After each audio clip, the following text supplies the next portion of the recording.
X plus 1/x is equal to 3 అయితే X square plus 1/x² value ఎంత?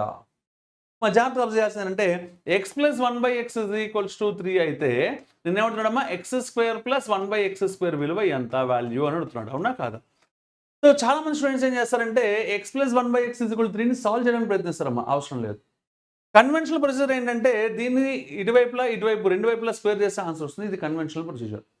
ఈ conventional ప్రొసీజర్ని మనం సింప్లిఫై చేసి మనం చెప్పుకునే లాజిక్ ఏంటి అంటే ఎక్స్ ప్లస్ 1/x కనుక ఎప్పుడైనా ఏ అయితే X square plus 1/x² value ఎంత అవుతుంది అంటే a² - 2 అవుతుంది.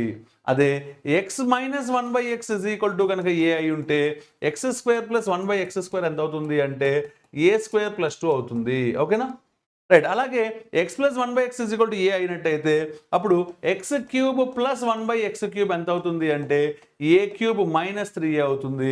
అదే x minus 1/x is equal to A అయితే x³ ప్లస్ 1/x³ ఎంత అవుతుంది అంటే a³ ప్లస్ 3a అవుతుంది. సార్ వీటన్నిటికీ ఇక్కడ ప్లస్ రాదమ్మా, మైనస్ వస్తుంది. ఓకేనా, రైట్. సో దీనిలో చాలా అద్భుతమైన పాయింట్స్ ఉంటాయి.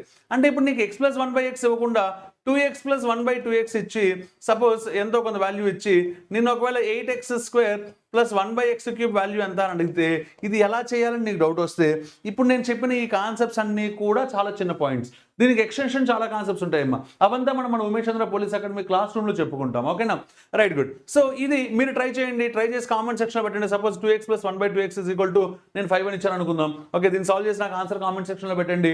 అట్ ద సేమ్ టైం ఇప్పుడు ఈ క్వశ్చన్కి ఆన్సర్ వచ్చేసరికి x ప్లస్ 1/x 3 కాబట్టి x² ప్లస్ 1/x² ఎంత అవుతుంది అంటే నేను చెప్పిన రూల్ ప్రకారం 3² - 2 అంటే 9 - 2 ఎంతమ్మా, 7 is the answer. So it is C. నచ్చినట్టయితే కామెంట్ చేయడం, షేర్ చేయడం మీ మిత్రులకి మర్చిపోవద్దు. అలాగే ఫుల్ వీడియో లింక్ కావాలంటే డిస్క్రిప్షన్లో ఉంటుంది, చూసుకోండి.